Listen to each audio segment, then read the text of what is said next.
નમસ્કાર, world inbox my ક્લાસમાં હું નયન બોગરા આપનું સ્વાગત કરું છું. સદા સૌમ્ય શિવય ભવેવું ભરાતી, મળી માતૃભાષા મને ગુજરાતી. મળ્યા હે આશીષ નરસિંહ મીરા, થયા પ્રેમ ભટ્ટને અખો ભક્ત ધીરા. પૂજી નર્મદે કાંત ગોવર્ધને જે, સજી નાહન લે કલ્પના ભવ્ય તેજે.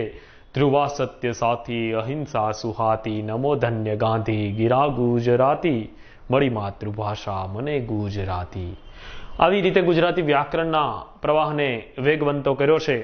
સૌથી પહેલા આપણે જોયું કે ગુજરાતી ભાષા અને વ્યાકરણ અને સાહિત્યમાં શું ભેદ છે, સાહિત્ય અને વ્યાકરણ વચ્ચે શું ભેદ છે, ભાષા ના હોય તો શું ફેર પડે, ભાષા શાસ્ત્રમાંથી આજે ભાષા વિજ્ઞાન બની ગયું અને ભાષા અને બોલી આ ભેદ છે તે આપણે તારવા. હવે ગુજરાતી વ્યાકરણનો અતિ મહત્વનો ટોપિક એવા ધ્વનિતંત્રની શરૂઆત કરીએ. તો ચાલો મિત્રો વાત કરીએ ધ્વનિતંત્ર.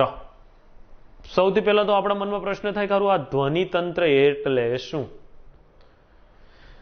ધ્વનિતંત્ર, કોઈ પણ ભાષાને જાણવી હોય ને તો ભાષાના ધ્વનિને જાણવું જરૂરી છે. કોઈ પણ ભાષાને સમજવા માટે ભાષાના ધ્વનિને સમજવો જરૂરી છે. આપણો ટોપિક છે ધ્વનિતંત્ર. ધ્વનિ એટલે શું? તો ધ્વનિ એટલે અવાજ. ધ્વનિ એટલે અવાજ. અવાજ કેમ નીકળે એ આપણને પહેલા તો ખબર પડવી જોઈએ. તો તરત જ અવાજ આપણે બોલીએ છીએ એ કેવી રીતે નીકળે છે? બોલીએ એ તો છોડો, હાલો મિત્રો, પહેલા તો ધ્વનિતંત્ર ભણવું છે. ધ્વનિ એટલે અવાજ, તંત્ર એટલે તંત્ર. અવાજ ઉત્પન્ન કરવા માટેનું તંત્ર હોય તેને ધ્વનિતંત્ર કહેવાય.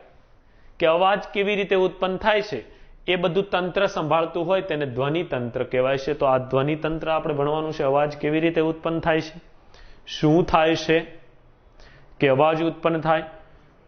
તો અવાજ કેવી રીતે ઉત્પન્ન થાય તો જુઓ મિત્રો, કોઈ પણ બે વસ્તુનો સ્પર્શ થાય તો અવાજ થાય છે. કોઈ પણ બે વસ્તુનો સ્પર્શ થાય તો અવાજ થાય છે. જુઓ, કોઈ પણ બે વસ્તુના સ્પર્શ થવાથી અવાજ થાય છે.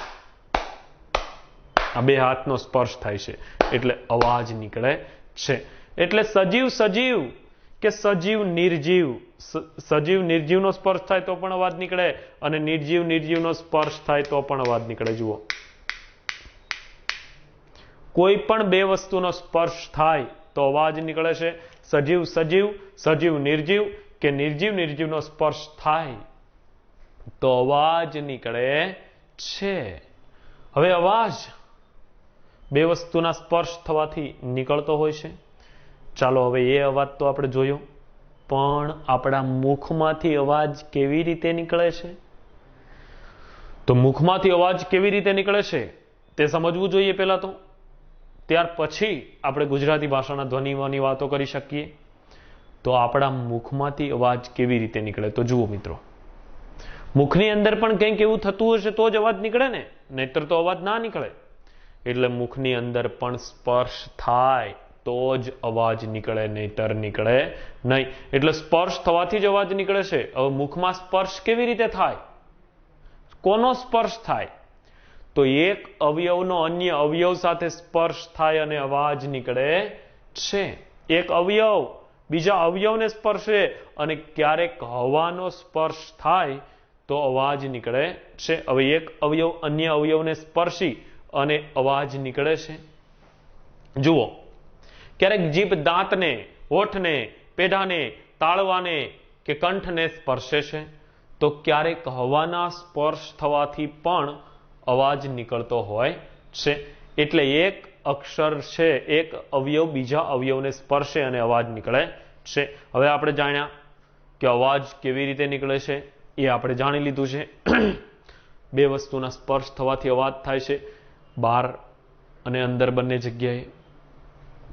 ક્યારેક હવાના સ્પર્શથી પણ અવાજ થાય છે. હવે અવાજ કેવી રીતે થાય એ તો આપણે જાણ્યું. ચાલો, ધ્વનિ તંત્ર એટલે શું? હવે કોઈ પણ ભાષાને જાણવી હોય તો મિત્રો ભાષાના ધ્વનિને જાણવો જરૂરી છે. આ ધ્વનિ વિશે વાત કરી, ધ્વનિ કેવી રીતે નીકળે છે એ પણ આપણને ખબર પડી ગઈ.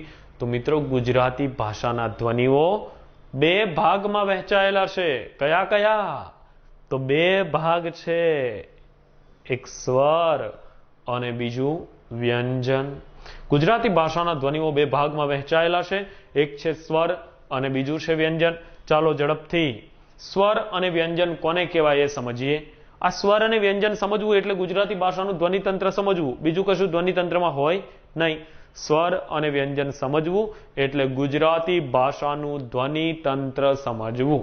બરાબર. ધ્વનિ એટલે અવાજ. અવાજ કેવી રીતે નીકળે એ વાત આખી આપણે જાણી છે કે અવાજ કોઈ પણ બે વસ્તુના સ્પર્શ થવાથી નીકળતો હોય છે. ગુજરાતી ભાષાના ધ્વનિઓ બે ભાગમાં વહેંચાયેલા છે, એક છે સ્વર અને બીજું છે વ્યંજન.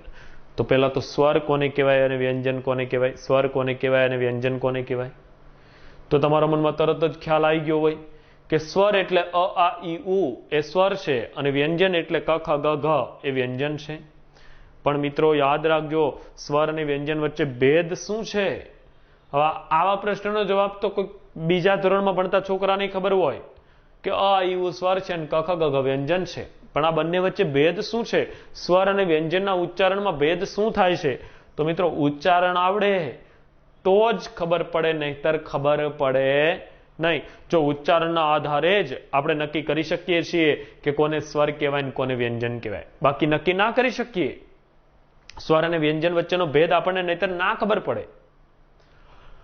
જો તમે જ્યાં હોય ત્યાંથી ઉચ્ચારણ કરો, અ આ ઈ ઉ એ ઐ ઓ ઔ. જ્યાં છો ત્યાંથી ઉચ્ચારણ કરજો, ખબર પડશે સ્વર અને વ્યંજન વચ્ચે ભેદ શું છે. અ આ ઈ ઉ આવું બોલો તો ખબર પડે. હવે અ આ ઈ ઉ બોલો અને સાથે સાથે ક ખ ગ ઘ બોલો. ક ખ ગ ઘ આ બંને વચ્ચે શું ભેદ છે એ તમે અંદરથી અનુભવો. જો બોલજો મારી સાથે.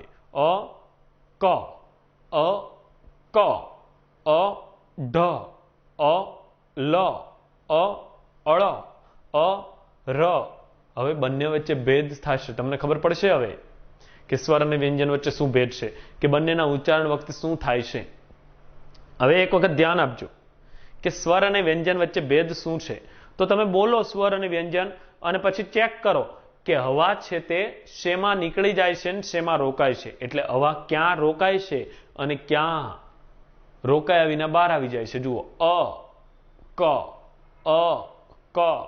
તો સ્વરનું ઉચ્ચારણ કરશો ત્યારે હવા સીધી સટ નારાયણ બહાર આવી જશે. જુઓ અ ક્યાંય હવા રોકાતી જ નથી. અને વ્યંજન બોલશો ને ત્યારે જીભ છે તે ક્યાંક હવાને રોકશે. જુઓ ક ક ઠ અળ. જીભ રોકે છે હવાને, જીભ ઊંચા નીચી થાય, પણ સ્વર બોલો ત્યારે એમને સીધી જ રહે. અ આ ઈ જો ક્યાંય રોકાશે નહીં. એટલે સ્વર અને વ્યંજન વચ્ચે શું ભેદ છે એ ઉચ્ચારણ કરો તો ખબર પડી જાય કે સ્વરના ઉચ્ચારણ વખતે હવા છે તે સીધી બહાર આવી જાય છે અને વ્યંજનના ઉચ્ચારણ કરતી વખતે હવા રોકાઈને બહાર આવે છે. મિત્રો આટલો જ ભેદ છે. જો આ ભાષા વિજ્ઞાન બની ગયું. મેં તમને અગાઉ સમજાવ્યું છે કે ભાષા વિજ્ઞાન કેમ બન્યું. તો આમ ભાષા વિજ્ઞાન બન્યું. ભાષા ઉપર રિસર્ચ થયું અને રિસર્ચના આધારે આપણે વિગતે માહિતી પ્રાપ્ત કરી એટલે ભાષા વિજ્ઞાન બની જાય છે. આવી રીતે બન્યું, ડાયરેક્ટ બની જતું નથી મિત્રો. ભાષા ઉપર સંશોધન થયું અને એ સંશોધનના આધારે આપણને પુરાવાઓ સાથે માહિતી મળવા લાગી એટલે ભાષાશાસ્ત્ર ધીમે ધીમે કરતું ભાષા વિજ્ઞાન બની જાય છે. ભાષા વિજ્ઞાન બની ગયું એટલા માટે, બાકી ડાયરેક્ટ કેવી રીતે બને નહીં મિત્રો. બરાબર. ભાષા ઉપર રિસર્ચ થયું અને રિસર્ચના આધારે પુરાવાઓ સાથે માહિતી પ્રાપ્ત થવા લાગી એટલે ધીમે ધીમે કરતું ભાષા વિજ્ઞાન બની જાય છે. ભાષાશાસ્ત્રમાંથી ભાષા વિજ્ઞાન. તો એ સ્વર અને વ્યંજન વચ્ચે ભેદ છે. જુઓ પ્રૂફ સાથે માહિતી મળી ગઈ. હવે આપણે એક એક ટોપિક સમજીએ સ્વર અને વ્યંજન. તો સૌથી પહેલા હું તમને સ્વર સમજાવું છું કે કોને સ્વર કહેવાય છે. તો સ્વરની વ્યાખ્યા શું થશે? પહેલા તો સ્વર એ સ્વતંત્ર રીતે ઉચ્ચારાતો ધ્વનિ છે. સ્વતંત્ર રીતે કેવી રીતે? જેમ કે આ અ છે તો એ સ્વતંત્ર રીતે ઉચ્ચારાય છે. તમે અ બોલો તો કોઈની જરૂર નહીં પડે. જુઓ અ આ ઈ ઉ કોઈની જરૂર નહીં પડે. અ એ સ્વતંત્ર રીતે ઉચ્ચારાતો ધ્વનિ છે. પણ વ્યંજન બોલો ને ત્યારે તેમાં સાથે સ્વર જોઈએ. જેમ કે આ ક બોલવો હોય ક તો ક વત્તા અ બરાબર આખો ક થાય. ક બોલો ને ત્યાર પાછળ અ બોલાશે. જુઓ ક પાછળ અ બોલાય છે ત્યારે આખો ક બને છે. પણ અ બોલો ત્યારે કોઈની જરૂર ના પડે. ક બોલો ત્યારે પાછળ અ બોલાય ત્યારે ક બોલાય છે. એટલે સ્વર એ સ્વતંત્ર રીતે ઉચ્ચારાતો ધ્વનિ છે. આ સ્વતંત્ર રીતે બોલાય છે સ્વર, આમાં કોઈની જરૂર પડતી નથી. એટલે સ્વર એ સ્વતંત્ર રીતે ઉચ્ચારાતો ધ્વનિ છે અને વ્યંજન એ પરતંત્ર રીતે એટલે બીજાના આધાર રાખી અને બોલાતો વ્યંજન છે. સ્વરની વ્યાખ્યા આપવી હોય તો શું આપી શકાય? તો મોં કે નાકમાંથી ધ્વનિ રૂપે સંભળાતું હવાનું મોજું. મોં કે નાકમાંથી ધ્વનિ રૂપે સંભળાતું હવાનું મોજું અવરોધ સાથે અવરોધ વિના મુખમાંથી બહાર આવે ત્યારે સ્વર સંભળાય છે. આ વ્યાખ્યા છે કે મોં કે નાકમાંથી ધ્વનિ રૂપે સંભળાતું હવાનું મોજું અવરોધ વિના મુખમાંથી બહાર આવે ત્યારે સ્વર સંભળાય છે. એટલે સ્વરમાં કોઈ પણ પ્રકારનો અવરોધ થતો નથી. અવરોધ વિના ડાયરેક્ટ બહાર આવી જાય. તમે ઉચ્ચારણ કરો તો ખબર પડશે, અ આ ઈ ઉ એ ઐ ઓ ઔ અમ અહ, ક્યાંય હવા રોકાય નહીં. એટલે મોં કે નાકમાંથી ધ્વનિ રૂપે સંભળાતું હોવાનું મોજું અવરોધ વિના મુખમાંથી બહાર આવે ત્યારે સ્વર બને છે અને સ્વર એ સ્વતંત્ર રીતે ઉચ્ચારાતો ધ્વનિ છે. ગુજરાતી ભાષામાં સ્વર કેટલા? આવો પ્રશ્ન પૂછાયો હોય તો આ જ જગ્યાએ મિત્રો તમને એવું પૂછ્યું હોય ને કે અંગ્રેજી ભાષામાં સ્વર કેટલા, તો ગણ્યા વિના ડાયરેક્ટ એવું કહી દો કે 5 છે. અને કયા એવું પૂછું તો ઓન ધી સ્પોટ જવાબ આપો, એ ઈ આઈ ઓ યુ, તરત જવાબ આપો, એ ઈ આઈ ઓ યુ. 5 સ્વર છે અંગ્રેજીમાં. તો ગુજરાતીમાં તકલીફ છે મિત્રો, ના લખી શકો તમે બધા સ્વર, કેમ કે આપણને આપણું આવડતું નથી. આ આપણી કમનસીબી છે, આપણી કમનસીબી છે કે આપણને આપણું આવડતું નથી. ગુજરાતી વ્યાકરણ નહીં આવડતું સાહેબ, એટલે આ કમનસીબી છે કે કોઈ પણ ભાષાને જાણવી હોય તો એના સ્વર વ્યંજન મૂળાક્ષરો આવડવા જોઈએ. પણ આ તો માતૃભાષા હોવાના નાતે આપણને બોલતા લખતા વાંચતા સમજતા આવડે છે, બાકી ના આવડે. હવે તમારે અંગ્રેજી ભાષા શીખવી હોય તો અંગ્રેજી ભાષાની એબીસીડી આવડવી જરૂરી છે. એબીસીડી આવડે તો જ આવડે ને. પણ તમને ગુજરાતીમાં મિત્રો મૂળાક્ષરો ન આવડે ને તોય તમે બોલી લખી વાંચી સમજી શકો છો. કેમ?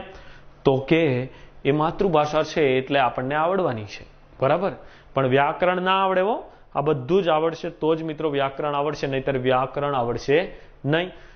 હવે ગુજરાતી ભાષામાં કુલ 13 સ્વરો છે. હવે ગુજરાતી ભાષામાં કુલ 13 સ્વર છે. 13 સ્વર છે. સંસ્કૃત ભાષા પરથી ગુજરાતી ભાષા ઉતરી આવી ત્યારે પણ આપણી પાસે 13 સ્વરો હતા. કુલ 13 સ્વર કયા કયા? તો અ આ રસ્વઈ દીર્ઘઈ રસ્વઉ દીર્ઘઉ ઉ, પછી રૂ એ ઐ ઓ ઔ અમ અહ. આ 13 સ્વરો ગુજરાતી ભાષામાં છે. જુઓ, અ આ રસ્વઈ દીર્ઘઈ રસ્વઉ દીર્ઘઉ રૂ એ ઐ ઓ ઔ અમ અહ. આ 13 સ્વરો ગુજરાતી ભાષામાં છે.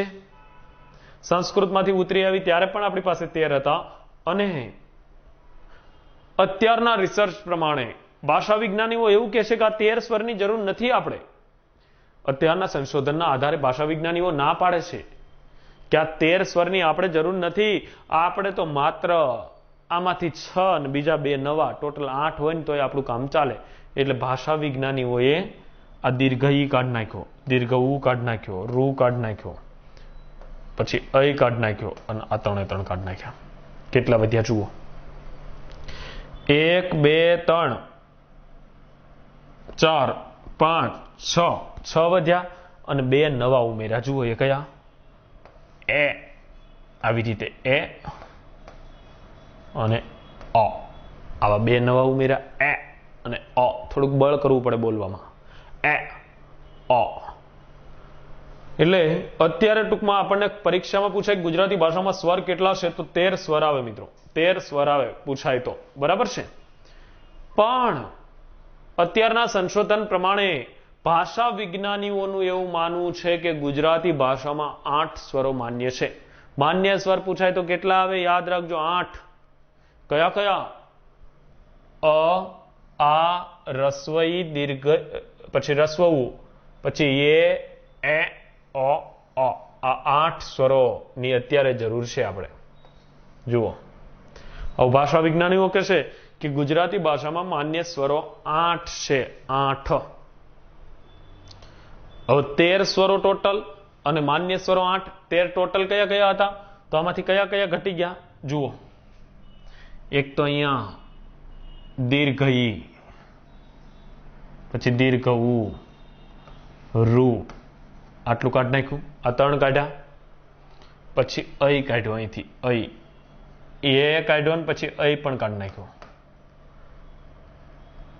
નહીં, એ તો છે ને. અઈ કાઢ્યો, પછી ઔ કાઢ્યો, અને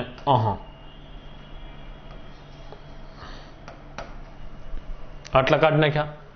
દીર્ઘ ઈ, દીર્ઘ ઉ, રૂ, અઈ, ઓ, ઔ, અને આટલા કાઢી નાખ્યા. કેમ? જો 3 ને 3 6 ને 1 7 કાઢી નાખ્યા અને 8 રાખ્યા. 8 એટલે 6 જૂના રાખ્યા અને 2 નવા એડ કર્યા. તો આ 8 સ્વરો માન્ય છે, આવું ભાષા વિજ્ઞાનીઓ કહ્યું. તો કેમ કહ્યું એનું કારણ જોઈએ અત્યારે. તો મિત્રો આપણે કારણ જોઈએ કે કેમ આટલા જ છે, બીજા ક્યાં ગયા. રિસર્ચ સાથે માહિતી મળે છે, ભાષા વિજ્ઞાન બન્યું. તો હવે આ બાકીનાને કેમ કાઢી નાખ્યા? તો જુઓ, આ 8 કયા રાખ્યા છે યાદ રાખજો. અ, આ, ઈ, ઉ, એ, ઓ, આવા 8 રાખ્યા છે. આ, એ, ઓ બળ કરીને બોલવું પડે સાહેબ, નહીતર આપણે અંગ્રેજો જે ડોક્ટર હતું એ છે. આ એ ઉચ્ચારણ આનું એ, આનું ઓ. એટલે અંગ્રેજો જે રીતે બોલતા હતા એ રીતે આ આવ્યા ક્યાંથી? આ 2 નવા, આ 2 નવા આવ્યા ક્યાંથી? એ અને ઓ આ બંને આવ્યા ક્યાંથી? હવે આ 2 નવા એડ કરવામાં આવ્યા છે. અ, આ, રસ્વઈ, રસ્વઉ, એ, ઓ આટલું તો આપણું હતું જ, પણ આ નવા એ અને ઓ આવ્યા ક્યાંથી? તો મિત્રો આપણે ત્યાં અંગ્રેજો આવ્યા. અંગ્રેજોને આપણે બોલતા હતા એવું બોલતા આવડે નહીં. હવે અંગ્રેજોને આપણે બોલતા હતા એવું બોલતા આવડે નહીં, એટલે થઈ તકલીફ કે આપણે બોલીએ ગુજરાતીમાં. આપણો શબ્દ હતો દાક્તર. શું હતું? દાક્તર.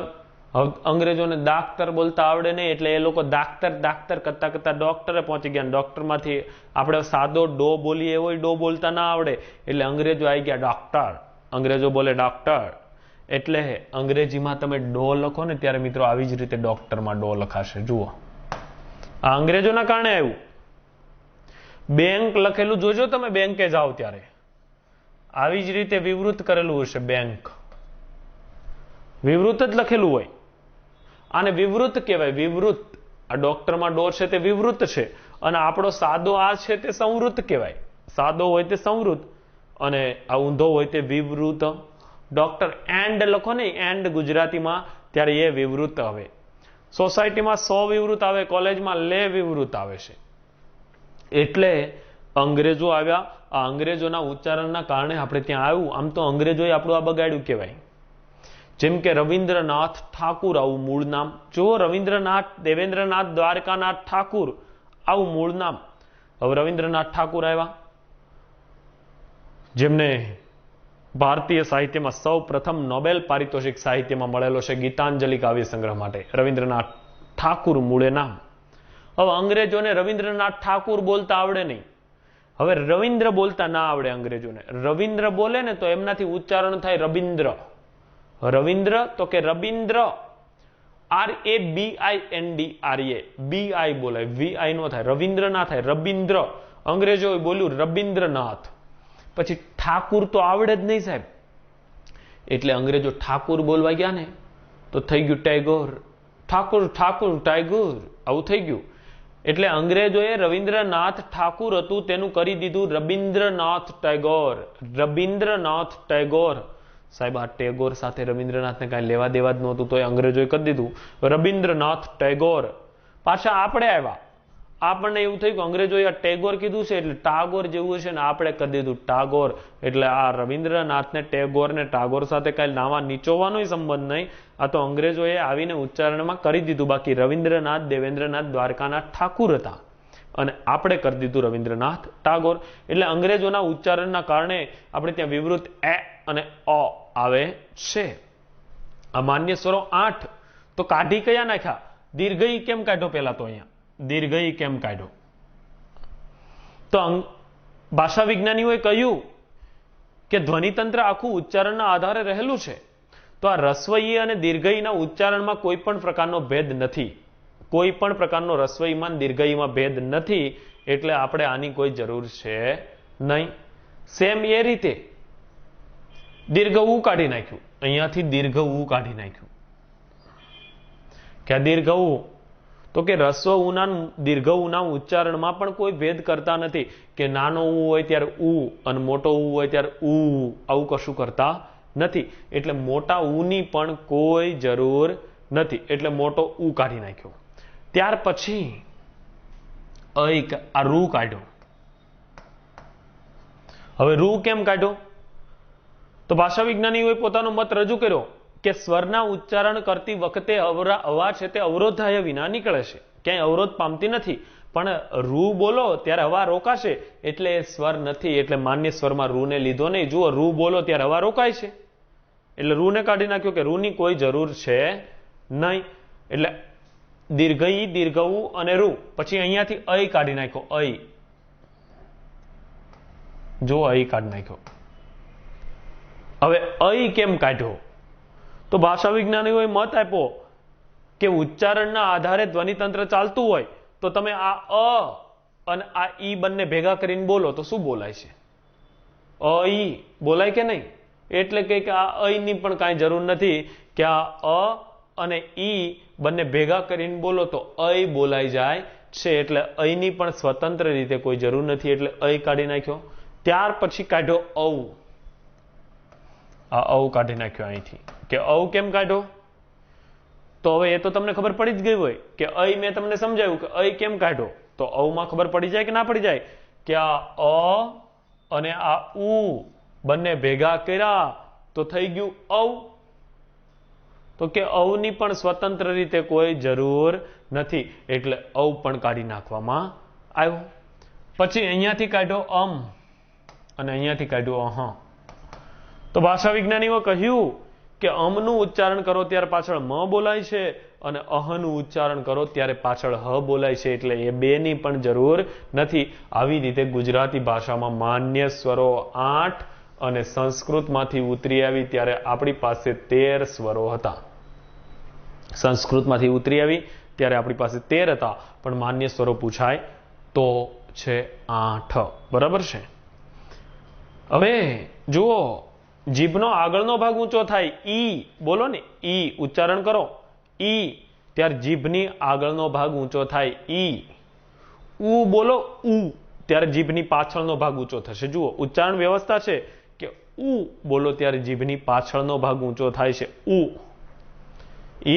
એ બોલો ત્યારે સાદો મધ્ય ભાગ ઊંચો થશે. જુઓ કે આગળથી વચ્ચે ઊંચું થશે, આગળનો ભાગ વચ્ચેથી ઊંચો થશે. એ એટલે વચ્ચેનો ભાગ ઊંચો થશે.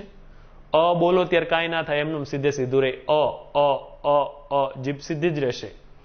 ઓ બોલો ને, ઓ, ત્યારે પાછળનો ભાગ જીભનો વચ્ચેથી ઊંચો થશે. જુઓ, ઓ વચ્ચે સુધી ઊંચો થાય. ઓ પાછળનો ભાગ ઊંચો થશે, જીભ પાછળથી ઊંચી થશે. પછી આ એ બોલો ને, એ ત્યારે અંદરથી નીચેનો ભાગ સાવ છે એ આગળથી ઊંચો થશે. એ જુઓ, આગળનો ભાગ ઊંચો થાય, નિમ્ન ભાગ. એ આ બોલો ત્યારે બધું વચ્ચે એમ રે. પછી તો પાછળનો ભાગ છે તે ઊંચો થાય. આ છે સ્વરની ઉચ્ચારણ વ્યવસ્થા. મિત્રો, આ થયા ગુજરાતી ભાષાના સ્વર. તમને સમજ પડી ગઈ હશે એવી આશા સાથે ગુજરાતી ભાષાના સ્વર આપણે પૂરા કરીએ છીએ. જુઓ, યાદ રાખજો, માન્ય સ્વરો 8: અ, આ, રસ્વઈ, દીર્ઘઈ, એ, ઓ, સંસ્કૃતમાંથી ઉતરી આવી ત્યારે 13 સ્વરો હતા. પરીક્ષામાં પૂછાય કુલ કેટલા સ્વર? તો 13. અ, આ, રસ્વઈ, દીર્ઘઈ, રસ્વઉ, દીર્ઘઉ, રૂ, એ, ઐ, ઓ, ઔ, અમ, અહ. એટલે સ્વરની વ્યાખ્યા, સ્વર એ સ્વતંત્ર રીતે ઉચ્ચારાતો ધ્વનિ છે. ઉચ્ચારણ કરતી વખતે મોં કે નાકમાંથી ધ્વનિ રૂપે સંભળાતું હોવાનું મોજું અવરોધ વિના મુખમાંથી બહાર આવે ત્યારે સ્વર સંભળાય છે. આ છે ગુજરાતી ભાષાના માન્ય સ્વર. આ સાથે સ્વર પૂરા કરીએ છીએ. Thank you so much.